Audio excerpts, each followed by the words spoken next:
है वो है ग्रोथ का। ग्रोथ क्या है? ग्रोथ क्वांटिटेटिव एस्पेक्ट्स है, ग्रोथ क्वालिटेटिव पे ध्यान नहीं देता है, ग्रोथ क्वांटिटेटिव एस्पेक्ट्स है कि कितना क्वांटिटी में फ़र्क आया। Good morning everybody. सो आज हमारा CDP का फर्स्ट लेक्चर है। So in the first lecture the basic idea is to understand कि CDP क्या है, और हम इसका बेस डिस्कस करेंगे कि CDP एज ए सब्जेक्ट किसके ऊपर बेस्ड है, क्या इसके अंदर सब्जेक्ट लाइंस हैं, क्या इसके अंदर हमें थ्योरीज पढ़नी है, क्या इसके अंदर हमें डेवलपमेंट के बारे में पढ़ना है। हम एक बेसिक आइडिया लेंगे कि हमें क्या क्या पढ़ना है, क्योंकि CDP एज ए सब्जेक्ट हम लोग अपनी स्कूल लाइफ या फिर कॉलेज लाइफ में पढ़कर नहीं आए हैं, ना ही ये एज ए सब्जेक्ट हम B.Ed में इतना ज़्यादा टिपिकली एज ए सब्जेक्ट इसको केटर करते हैं। तो first of all it's important to understand कि CDP है क्या। तो CDP stands for child development and pedagogy, जिसका मतलब है कि इसमें बेसिकली हम लोग चाइल्ड की डेवलपमेंट के बारे में पढ़ते हैं। इसमें हम लोग मेक श्योर करते हैं कि हम देखें कि चाइल्ड की जर्नी कैसे रिलाई करती है फ्रॉम बर्थ से लेके टिल द एंड, कैसे उसका डेवलपमेंट होती है, कैसे उसकी माइंड, ब्रेन और कैसे साइकोलॉजी, ये सब चीज़ें आपस में कैसे जुड़ी होती हैं। तो इट्स इम्पॉर्टेंट कि हम ये सारी चीज़ें डिस्कस करें। सो ये हमारा लेक्चर 1 रहेगा। तो ऑफ कोर्स ये काफ़ी बेसिक रहेगा, क्योंकि इसके अंदर हम एक ओवरऑल आइडिया ले लेंगे कि कैसे ये चलने वाला है, और फिर उसके बाद इवेंचुअली हम लोग आगे कंटिन्यू करेंगे। So as I said, CDP stands for child development and psychology, जिसमें कि हम लोग बेसिकली उसकी चाइल्ड डेवलपमेंट और उसकी पेडागोजी के बारे में पढ़ते हैं, और चाइल्ड की साइकोलॉजी के बारे में पढ़ते हैं कि कैसे साइकोलॉजी चलती है, कैसे उसकी पेडागोजी चलती है। So in the lecture 1 first of all हम कुछ चीज़ें देखते हैं कि CDP बेसिकली कुछ फैक्टर्स हैं जो हमें CDP के बारे में पढ़ने ज़रूरी है, कुछ उसके आइडियाज़ लेने के लिए, कुछ उसका ब्रॉड आइडिया लेने के लिए। First point as written as we can see that ये वूम से लेके टूम तक की जर्नी है। बाय दैट वी मीन कि एक चाइल्ड की जो डेवलपमेंट है वो वूम से शुरू हो जाती है, दैट मीन्स ड्यूरिंग प्रेगनेंसी शुरू हो जाती है, and till the end, till the person dies, development continues. As the next point says progressively orderly.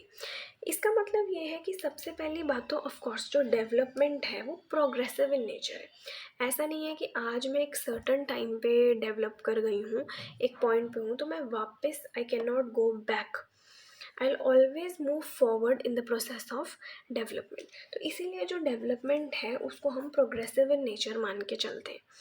Secondly the term here stands for orderly. Orderly का मतलब ये है, फॉर एग्जाम्पल हर development का प्रोसेस एक ऑर्डर में चलता है। अब सपोज एक चाइल्ड है, कैन यू से कि उसके परमानेंट टीथ पहले आ गए हैं और फिर उसके मिल्क टीथ आ गए हैं? No right. एक ऑर्डर है, हर चीज़ का एक ह्यूमन लाइफ में एक ऑर्डर है। अगर पहले मिल्क टीथ आ रहे हैं तभी इवेंचुअली उसके परमानेंट टीथ आ रहे हैं।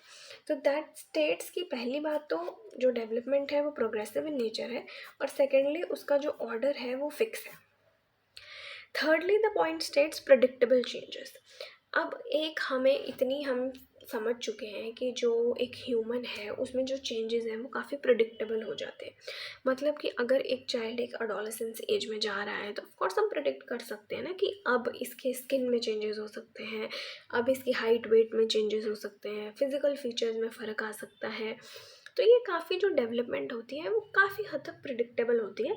हम गेस कर सकते हैं कि इस सर्टेन एज पे इतनी डेवलपमेंट होगी। The next point stage life span. Of course as we discussed earlier कि जो डेवलपमेंट का प्रोसीजर है वो throughout the life span चलता रहता है। ऐसा नहीं है कि एक सर्टेन पॉइंट पे आके रुक गया और उसके बाद डेवलपमेंट होनी बंद हो जाती है। ये एक लाइफ लॉन्ग प्रोसीजर है, मल्टी डायरेक्शनल है, हर तरफ से डेवलपमेंट होती है एक ह्यूमन बॉडी की। ऐसा नहीं है कि अगर आज मेरे आर्म्स डेवलप हो रहे हैं तो मेरी लेग्स डेवलप होना बंद हो जाएंगी। ये मल्टी डायरेक्शनल है, ये हर तरफ डेवलपमेंट की तरफ हमें लेके जा रहा है। हाईली प्लास्टिक है, हाईली इसमें चेंजेस हो सकते हैं, हाईली मूवेबल है। ऐसा नहीं है, it's dynamic in nature, static procedure नहीं है ये कोई। नेक्स्ट है, अब ये जो डेवलपमेंट है या तो ये बायोलॉजी पे डिपेंड कर सकती है क्या हम हेरिडिटरी में अपने पेरेंट्स से लेकर आए हैं, किस तरीके से लेके आए हैं, तो ऑफकोर्स बायोलॉजी तो plays a very important role. Second terms यहाँ stand for cognitive.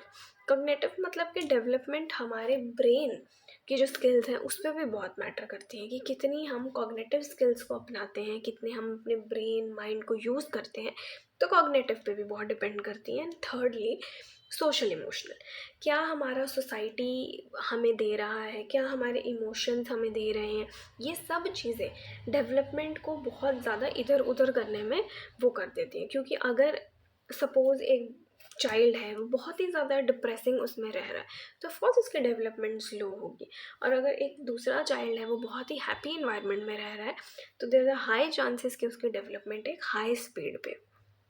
Influenced by historical conditions, of course जो एक चाइल्ड की हिस्ट्री रहती है, जो एक चाइल्ड की पास्ट लाइफ रहती है, वो उसके प्रेजेंट को बहुत रिलाई करते हैं। तो हिस्टोरिकल इवेंट्स इसमें बहुत ज़्यादा इंपॉर्टेंट है, हिस्टोरिकल कंडीशंस इसमें बहुत ज़्यादा इंपॉर्टेंट है।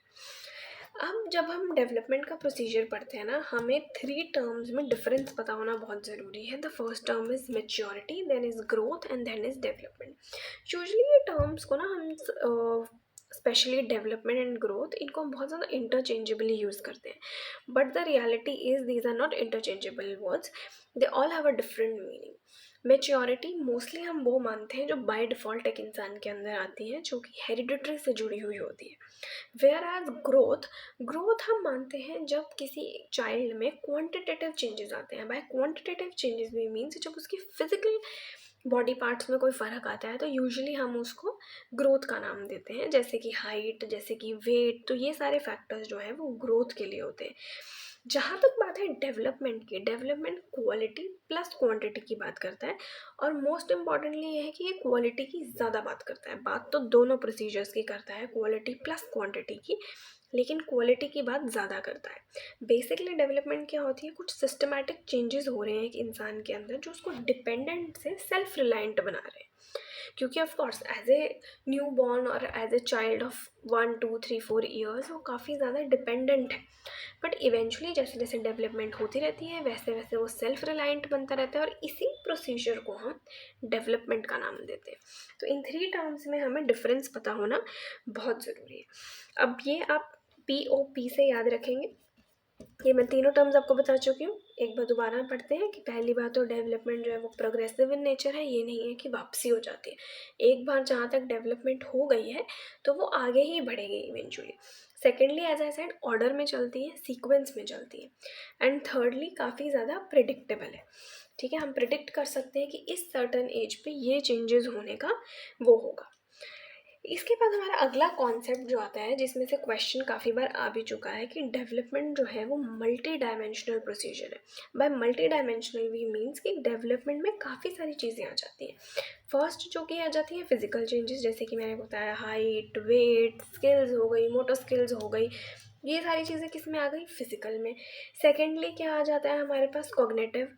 कॉग्निटिव मतलब कि ब्रेन की, माइंड कितना डेवलप है। थर्ड जो है हमारे पास सोशल इमोशनल।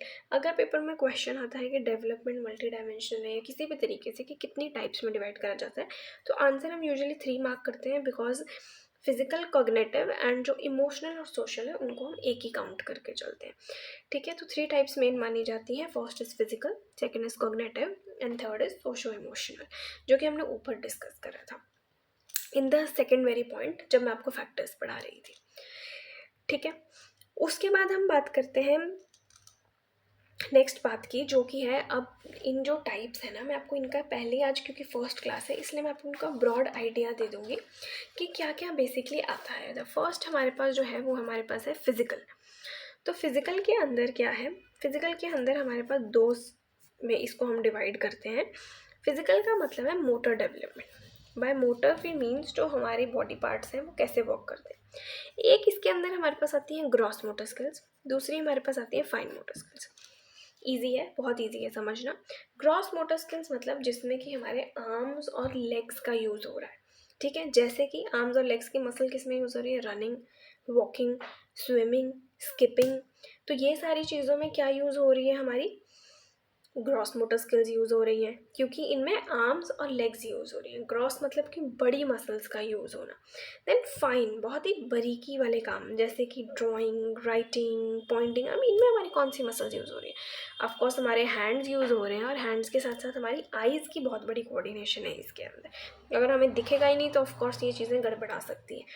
तो इसलिए फाइन मोटर स्किल्स कौन सी होती हैं? Writing, drawing, pointing, sticking, anything that have eye and hand coordination. अब आपको क्या लगता है कि एक ह्यूमन बॉडी के अंदर पहले ग्रॉस मोटर स्किल्स आएंगी या पहले फाइन मोटर स्किल्स आएंगी? Yes, of course there will be first gross motor skills. पहले बच्चा चलना सीख रहा है ना, या पहले बच्चा लिखना सीख जाता है? पहले बच्चा चलना सीख रहा है, तो ऑफ कोर्स पहले हमेशा ग्रॉस मोटर स्किल्स आती हैं और फिर फाइन आती है। ठीक है, इनको याद करना बहुत ईजी है बिकॉज ग्रॉस मतलब ओवरऑल बड़ी मसल्स, फाइन मतलब जैसे कि नाम उसका कह रहा है फाइन मतलब कि बहुत बड़ी। ये एक इम्पॉर्टेंट कॉन्सेप्ट इसीलिए क्योंकि इसमें से काफ़ी बार PYQ आ रखा है। वो PYQ किस तरीके से आता है? वो पूछता है कि फिज़िकल जो मल्टी डायरेक्शनल में जो फिज़िकल हमारी डेवलपमेंट टाइप है उसमें जो है वो डायरेक्शन कौन सी होती है। तो हमेशा जो डायरेक्शन होती है वो क्या होती है? Gross to fine. क्या होती है? Gross to fine. ग्रॉस बच्चा पहले डेवलप कर जाता है, फिर उसके बाद इवेंचुअली वो फाइन कर जाता है। ठीक है, यहाँ तक क्लियर? उसके बाद हमारे पास आ जाती हैं सेकंड टाइप जो कि है हमारे पास कॉग्निटिव। ठीक है, अब कॉग्निटिव के अंदर क्या क्या है? कॉग्निटिव के अंदर ऑफ कोर्स मैंने आपको बताया कि ब्रेन और माइंड की बात है। ब्रेन और माइंड की बात है। अब कॉग्निटिव स्किल्स इसलिए इम्पॉर्टेंट हो जाती है, ये जो आगे हम इवेंचुअली मूव करेंगे ना, कॉग्निटिव बहुत ही इंपॉर्टेंट टाइप बन जाती है क्योंकि कॉग्निटिव के ऊपर दो हमारे बहुत बड़े थियोरिस्ट हैं जिन्होंने अपनी अपनी थियोरीज दी, जिनके नाम है पियाजे and the second name is Vygotsky. ये बहुत इंपॉर्टेंट टॉपिक्स हैं CDP के क्योंकि इनमें से बहुत सारे क्वेश्चंस आते हैं। तो पियाजे अपनी थ्योरी देते हैं, विगोत्से अपनी थ्योरी देते हैं कॉग्निटिव स्किल्स के ऊपर।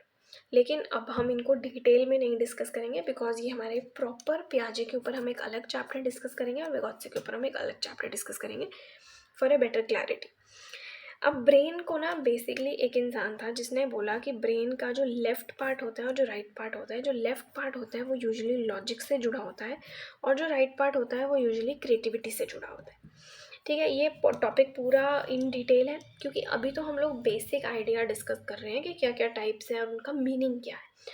उसके बाद इवेंचुअली इनके ऊपर फुल चैप्टर्स हैं। This is all CDP is all about. उसके बाद हमारे पास आ जाता है सोशल के अंदर मोस्टली हमारी, जैसे मैंने आपको बताया कि सोसाइटी, क्या हमारी मॉरल वैल्यूज़ हैं, क्या हमारी मॉरल डेवलपमेंट है, तो सोशल के अंदर वो सारी टाइप्स हमारी आ जाती है। And the part of social is only emotional. Emotions में सारे इमोशंस, क्या इमोशंस मिल रहे हैं, ठीक है, वो सारे इमोशंस इसमें कवर अप हो जाते हैं।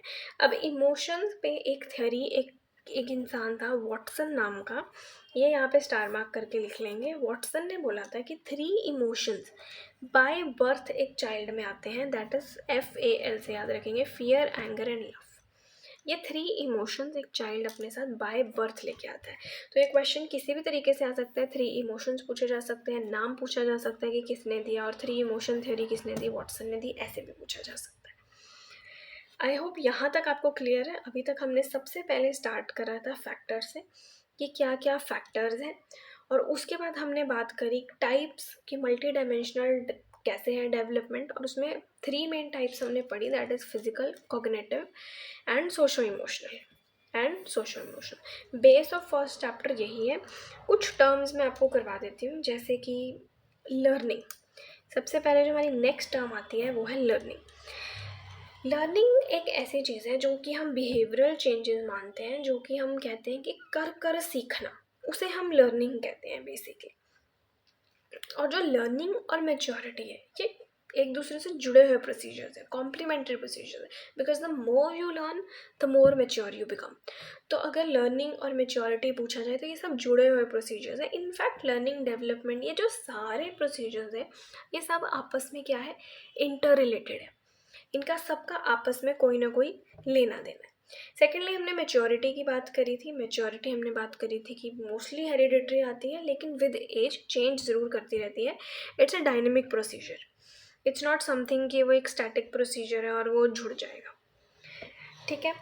और हमने एक हाईली प्लास्टिक वाला पॉइंट पढ़ा था जब हम फैक्टर्स पढ़ रहे थे, तो उसमें प्लास्टिसिटी का बेसिक मीनिंग क्या होता है कि there is a changeability in the development. जैसे कि मैंने आपको बताया था कि ये एक स्टैटिक प्रोसीजर नहीं है, ये एक डायनेमिक प्रोसीजर है। ऑफ कोर्स डेवलपमेंट अब आप भी हैं, आप अपना 10 years अगो वाला अगर वर्जन देखेंगे और आज देखेंगे, क्या आपको लगता है कि इट्स अ स्टैटिक?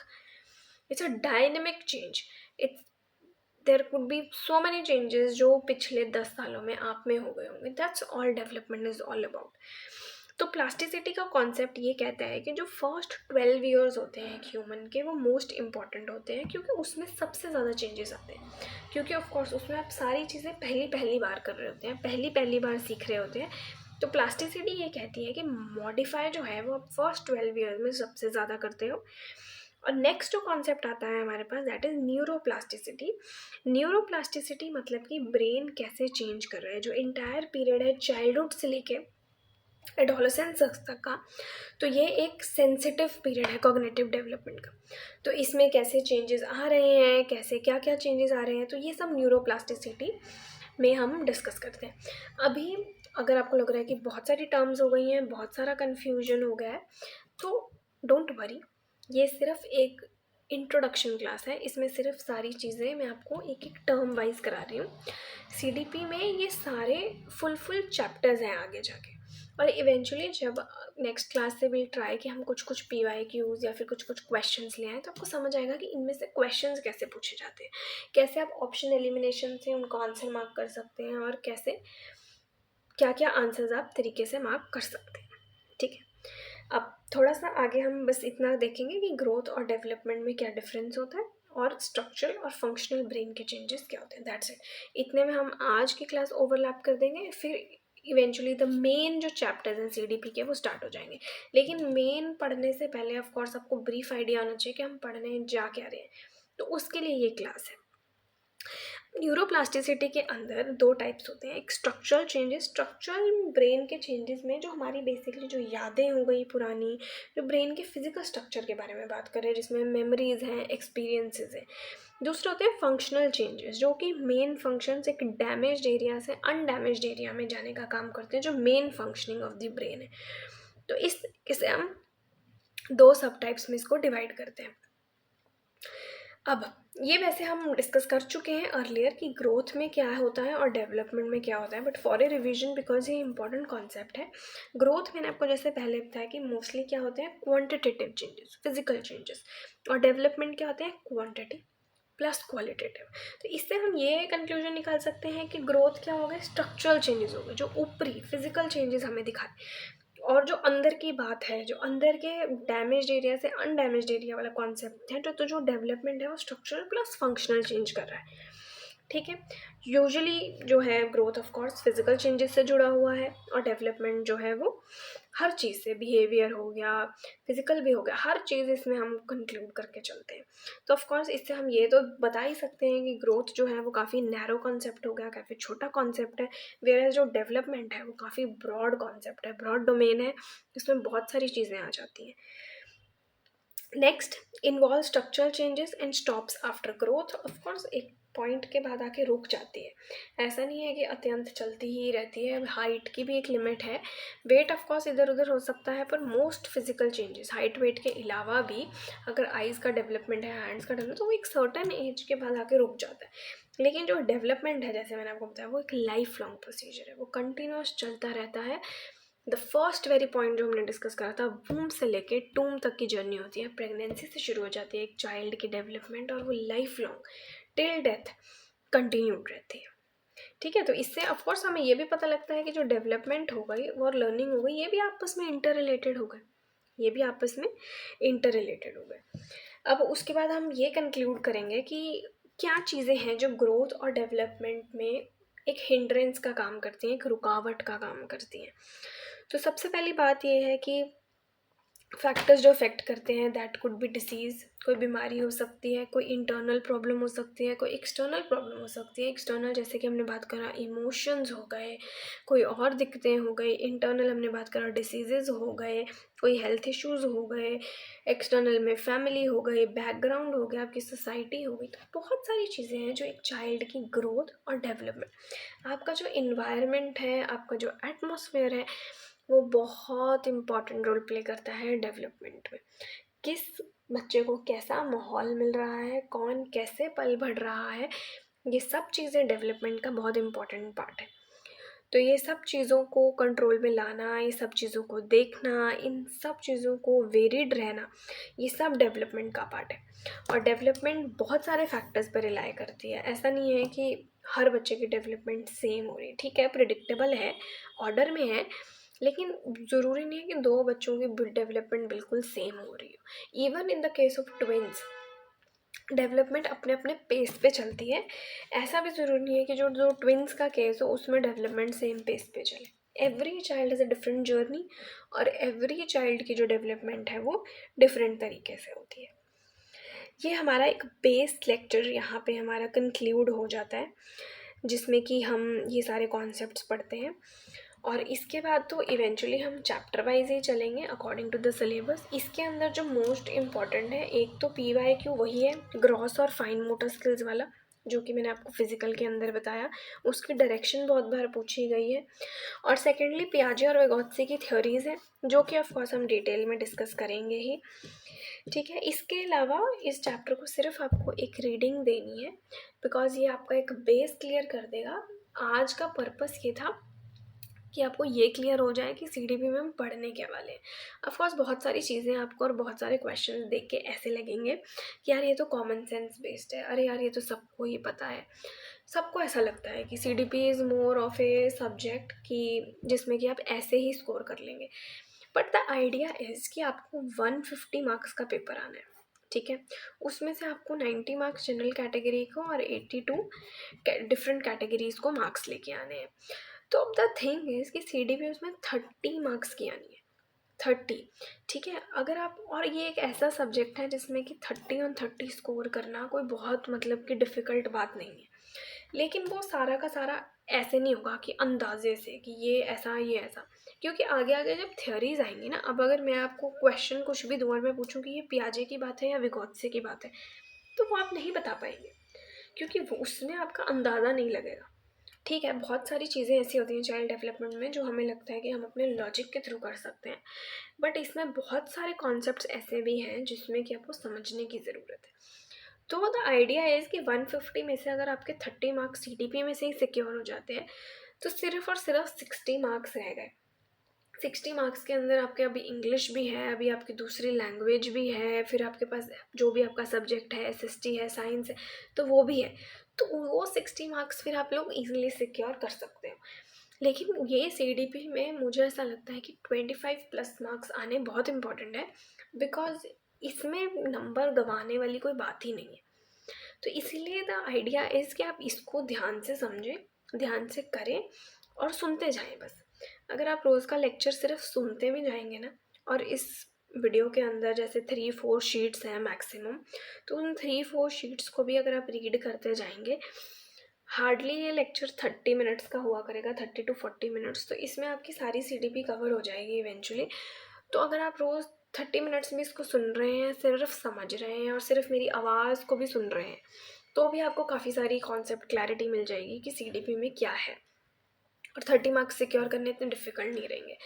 आजकल जो क्वेश्चंस आ रहे हैं वो थोड़े से कन्फ्यूजिंग आने लग गए हैं, जिसमें कि ऑप्शंस में वो आपको कंफ्यूज करने लग गए हैं। क्वेश्चन सिंपलर होते हैं, बट ऑफ कोर्स अब कहीं से तो उन्हें डिफ़िकल्ट क्वेश्चंस बनाने ही है ना। तो इसीलिए आइडिया इज़ कि हम धीरे धीरे जब हम जैसे 4th-5th लेक्चर पे पहुंचेंगे, तो हम 2-4 PYQs और 2-4 न्यू पैटर्न क्वेश्चंस लेते रहेंगे, सो दैट आपको ये ना लगे कि इसमें से भाई क्वेश्चन कैसे आएगा, ये क्लैरिटी हो कि क्वेश्चन कैसे आएगा। ठीक है ना, कि अगर आज हमने ये थ्योरी पढ़ ली है, तो मोस्ट इम्पॉर्टेंट आइडिया होता है कि इसमें से फ्रेमिंग कैसे होएगी, इसमें से ऑप्शंस कैसे आएंगे, तभी वो राइट प्रिपरेशन बनती है। वरना तो थ्योरी तो हम जितनी मर्जी पढ़ते जाएं, जब तक क्वेश्चंस का आइडिया नहीं है तब तक कोई आइडिया नहीं है। ठीक है। लेकिन अभी से क्वेश्चंस करने का फ़ायदा नहीं है, क्योंकि अभी तो कुछ भी क्लियर नहीं है, अभी कोई भी कॉन्सेप्ट क्लैरिटी नहीं है। तो धीरे धीरे जैसे जैसे होता जाएगा वैसे वैसे क्वेश्चन होते रहेंगे। जो भी इस लेक्चर के डाउट्स हो वो कमेंट सेक्शन में आप लीव कर सकते हैं, और ताकि जब कल नेक्स्ट क्लास हो, इन केस कोई डाउट होगा इस वीडियो में, तो हम अगली वीडियो में डिस्कस कर लेंगे। सेम वे पैटर्न चलेगा और ये वीडियो अपलोड हो जाएगी। एंड ध्यान से सुने बस इस वीडियो को, और जो इसमें PDF है या जो नोट्स लिखे हुए हैं, इन केस आपको वो वीडियो नोट से नहीं पढ़ने हैं तो वो भी आप कमेंट सेक्शन में लीव कर सकते हैं। तो उसका लिंक या फिर उसकी PDF हम लोग कमेंट सेक्शन में लिंक कर दिया करेंगे। So thank you so much. We will meet you tomorrow with the next lecture, lecture number 2। वो भी ऐसे ही रहेगा, क्लियर क्रिस्प, ताकि इजीली पेपर क्रैक हो सके और CDP जैसे सब्जेक्ट का वो जो है वो निकल सके और 30 on 30 ईजिली सिक्योर हो सके। So thank you so much. We'll meet tomorrow for the next class.